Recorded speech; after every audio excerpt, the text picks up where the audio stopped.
네, 느닷없다라는 표현이 알맞겠죠. 독일의 금 회수 움직임으로 인해서 국제 금융시장에 잔잔한 파장이 몰고 있습니다. 이렇게 된다면 금융위기 이후에 불거지고 있는 금 본위제로 주장이 뒷받침되지 않을까 하는 기대감도 모아지고 있는 상황이고요. 여러모로 시장의 관심 모아지고 있습니다. 오늘 독일의 금 회수 움직임에 대해서 자세하게 살펴보도록 하죠. 한국경제신문 한상춘 논설위원입니다. 안녕하세요. 네, 안녕하십니까? 독일에서 금을 다시 사들이고 있다고요? 요즘 그 금 얘기, 네. 백금 얘기 많이 나와요. 많이 하죠. 예, 오늘 그 뉴욕 주가가 장중한 때 13,600이 돌파했어요. 종가는 그보다 떨어지긴 했습니다는 13,600이 하는데요. 미국 사람들이 그 미국 경기 회복이라든가 증시 안날을 할 때 가장 그 바로메터로 얘기하는 지표 중에 하나가 백금 가격이거든요. 네. 그 백금 가격이 최근에 강하게 그 반등세를 보임에 따라서 미국 경제가 좀 회복되지 않느냐 하는 이런 시각이 나스닥보다 경기에 민감한 다우지수를 끌어올리고 있다 이렇게 보실 수 있습니다. 아무튼 간에 여러모로 지금 그 귀금속 가격이 상당히 관심이 되고 있는데요. 그 중에 하나가 지금 독일의 금 회수 노력이다 이렇게 보시면 되겠습니다. 네. 사실 독일의 그 금 회수의 노력은 2000년대부터 계속해서 진행되고 있는데요. 2000년 초에는 그때 당시에도 아마 한국경제 와우TV 방송이 당시에는 와우TV 방송으로 방송했을 때도 영국의 그 금 보유분을 독일이 회수할 때도 국제적으로 상당히 환율과 관련되어 있기 때문에 방송해 드린 적이 있습니다. 근데 최근에 보면 미국의 그 보유분에 대해서 독일이 계속해서 독일 국민을 중심으로 특히 NGO라든가 시민단체를 중심으로 해서 독일이 이렇게 갖고 있는 그 금의 미국 보유분을 좀 실물을 확인해 달라 이렇게 얘기를 계속해서 왔습니다는 네. 사실 이 실물에 대해서 미국이 확인 요청을 거절한 상태거든요. 그러다 보니까 자연스럽게 독일처럼 국수주의라든가 이런 이익을 강조하는 이런 국가 입장에서는 아무래도 여기에 대해서 의심을 품을 수밖에 없거든요. 네. 그래서 급기야는 올해 프랑스의 그 보유분 전액, 그 다음에 미국의 보유분의 9%를 회수하겠다 하는 이런 계획이 알려지면서 국제적으로 환율 문제와 관련해서 굉장히 이슈가 되고 있다고 보실 수 있습니다. 네. 그럼 제가 앞서서 말씀드린 멘트가 약간 잘못됐네요. 독일이 다시 사들이는 것이 아니라 원래 자기가 가지고 있던 것을 회수하는 겁니다. 거군요. 네. 왜 독일의 금을 영국과 미국, 프랑스가 나눠서 가지고 있었던 건가요? 일단 그 3개국이 네. 얼만큼 독일의 그 금보유분을 갖고 있는가 하는 것을 잠시 말씀드릴게요. 네. 회수하려면 그동안 독일이 이렇게 자체에 갖고 있는 그 금을 이들 3개국에 이렇게 분산해니까 다시 회수하는 이런 움직임이 있을 거로 이렇게 보이는데요. 일단 그렇습니다. 독일이 한 전체적인 금 보유분은 세계에서 이렇게 많은 편에 속합니다. 3,400만 톤. 3,400만 톤입니다. 1톤이 네. 1,000kg니까. 네. 한 돈증이 몇 g입니까? 한 돈증이. 이거를 생각하면 아마 아주 어마어마한 양이네요. 어마어마한 양에 해당되겠죠. 우리가 이제 우리나라 사람들 보면은 대부분 다 이 돈 단위가 억하는 것을 좀 쉽게 생각하시다 보니까 네. 경우에 따라서는 3,400만 톤 하면 억도 안 되는데 이렇게 생각할지 모르겠습니다는 이 3,400만 톤은 어마어마한 돈이다. 어마어마한 금이다 이렇게 보실 수 있습니다. 네. 이 금을 독일이 자체적으로 갖고 있는 게 31%뿐이 안 됩니다. 반면에 미국이 45%를 갖고 있습니다. 그리고 그 영국이 한 13%, 그 다음에 프랑스가 11% 갖고 있거든요. 그러면 독일이 갖고 있는 게 31%, 나머지 3개국들이 갖고 있는 게 뭐냐 69%를 갖고 네. 있거든요. 이게 이제 이슈가 되는 겁니다. 결국. 그런데 그동안 시청자 여러분도 야, 그 귀한 금을 왜 다른 국가에 이렇게 보유시키느냐 네. 하는 이런 문제가 이제 궁금해하실 거 이렇게 보이고 각 나라 국민들도 역시 금을 가장 귀하게 생각하거든요. 그럼 다른 나라에 왜 맡기느냐 하는 이런 문제가 이렇게 될 거 이렇게 보이는데요. 역시 2차 세계대전의 그 전범입니다. 독일이. 그래서 지금까지 스티그마 이펙트, 낙인 효과가 있는 상태에서 사실 안보상의 이유로 인해서 냉전 시대에서는 독일의 그 자체적인 금을 미국이라든가 프랑스라든가 영국에 나눠 이렇게 놨거든요. 네. 근데 최근에 보면은 냉전 종식되고 있죠. 그래서 냉전 종식과 함께 사실상 독일 자체적으로 보면 냉전 종식을 이유로 해서 다른 국가에 맡겼던 금 보유에 대한 회수 움직임이 있었고 이것이 실질적으로 가시화된 때가 2000년대에 들어서 이렇다 이렇게 보실 수 있습니다. 네. 그래서 가장 안보상의 이유가 지금 희석됐다는 얘기고요. 그러면 또 한 가지 이유는 결국 금이 그만큼 귀해지게 된다는 얘기입니다. 그러면 금이 귀하게진다면 달러라든가 그다음에 영국의 파운드라든가 프랑스의 프랑크 같은 이런 금을 대체해서는 안전자산의 기능이 약화되고 있다는 얘기거든요. 그런 각도에서 사실상 이러한 그 중심통화 약화 문제 이런 네. 것이 되다 보니까 금이 다시 귀해지면서 독일이 다른 국가에 갖고 있는 금을 자신의 그 금을 회수하는 움직임을 보이고 있다고 볼 수 있습니다. 독일이 자기의 보유분인 금을 회수하는 움직임, 배경이 무엇인지 벌써 뭐 간단하게 말씀을 하셨지만 2000년대 이후로 본격적으로 미국에 있는 금을 회수하기 시작을 했습니다. 그 배경은 어디에 있는 걸까요? 상당히 파장이 클 겁니다. 네. 앞으로 이 문제가 단순히 그 독일의 금 보유 문제, 금의 회수 문제 이거 단순히 가십거리로 어느 그 신문에서는 이면에 이렇게 가십거리 쏘고 있습니다는 이 국제통화제도와 관련해서는 굉장히 큰 파장을 몰고 올 겁니다. 네. 더더구나 증시시장에서는 최근에 환율 문제가 가장 큰 이슈가 되고 있는 이런 상황인데요.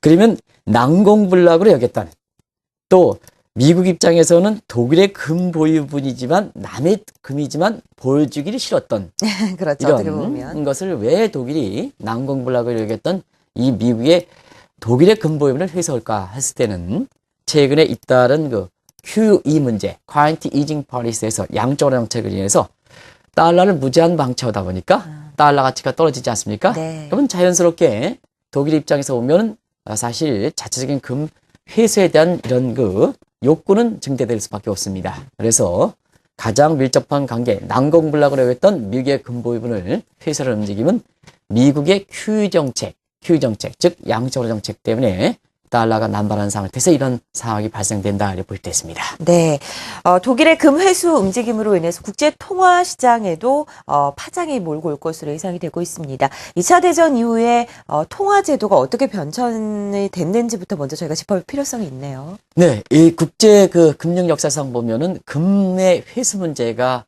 국제적으로 보면 굉장히 통화 제도의 변천을 초래했거든요. 그런 것들에서는 간단히 말씀드리면 이거는 뭐 이전에 한번 말씀드린 적이 있어서 간단히 좀 말씀드릴게요. 1945년서부터 1970년 닉슨의 금태한 정치선언까지 브레튼 우즈 체제, 금본위 체제가 유지했다 이렇게 보시겠습니다. 그 이후에 1970년 킹선 체제, 현 체제까지 과도기적인 상태에서 스미드소니언 체제가 유지했고요. 지금은 사실상 금본위 제도가 유지하고 킹선 체제로 해서 자유변동 시스템, 플로팅 시스템이 유지하고 있는데요. 사실 이 제도도 실질적으로 보면 미국의 달러 중심의 소위 제2의 브레튼 우즈 체제다 이렇게 얘기하거든요.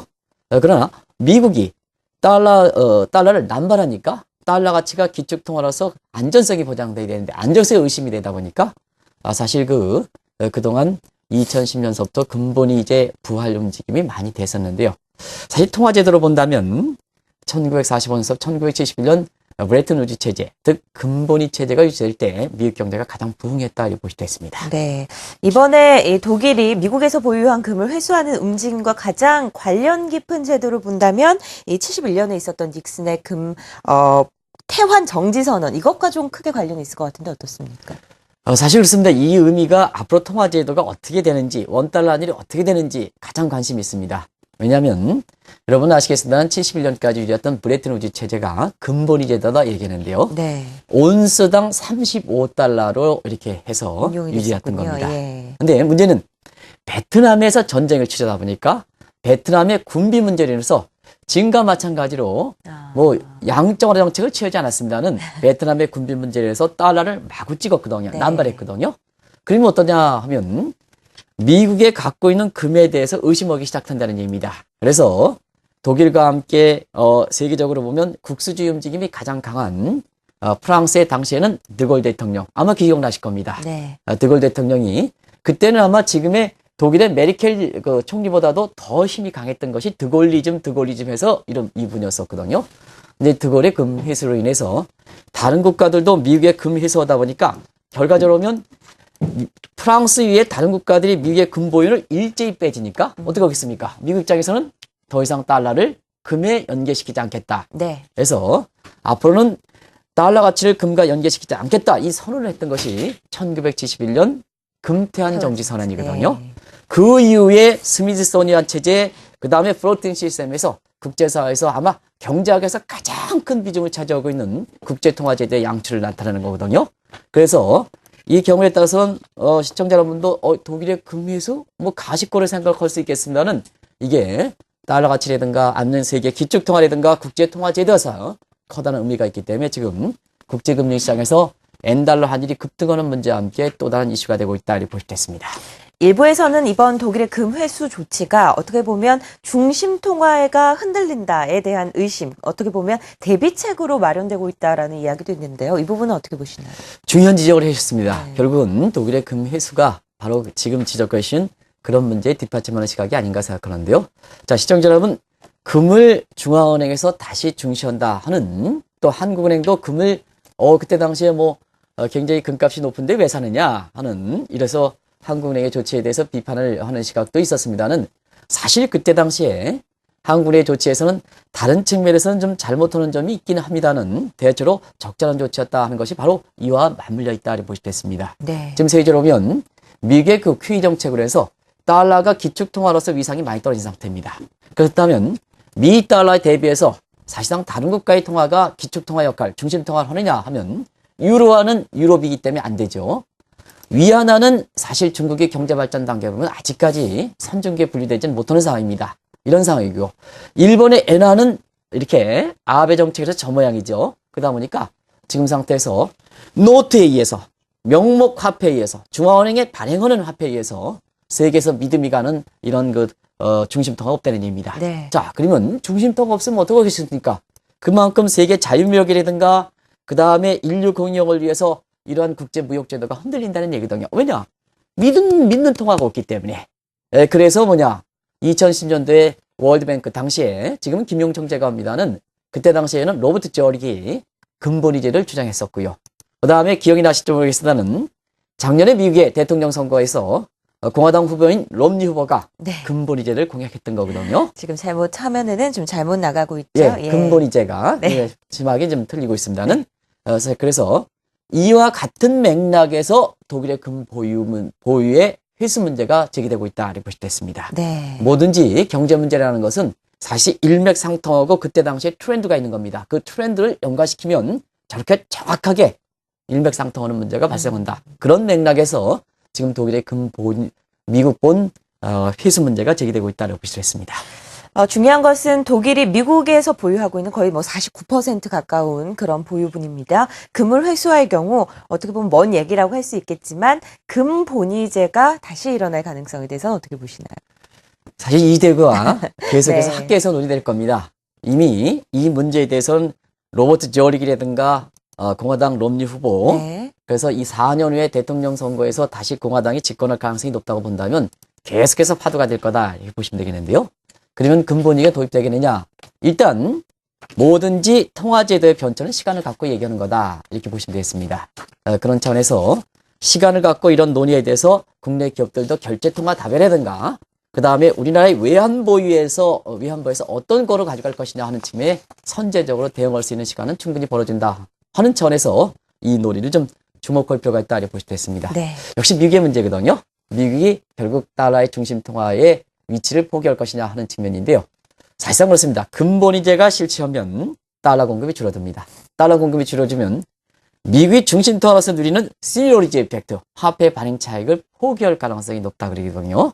이 화폐 발행 차익은 나중에 한번 제가 말씀드리도록 하겠습니다. 네. 오늘 시간이 많이 경과됐기 때문에 결국 화폐 발행이 됐을 때 명목 화폐가 우리 10,000원권이라면 10,000원에 발행 코스트가 지금 2,100원 정도로 한다면 그 뺀 7,900원이 바로 시니어리티 이펙트다. 자, 이게 굉장히 중심 국가로서 이익을 누리는 겁니다. 네. 그런 측면에서 보면은 지금 시간을 갖고 이 문제는 논의하는데요.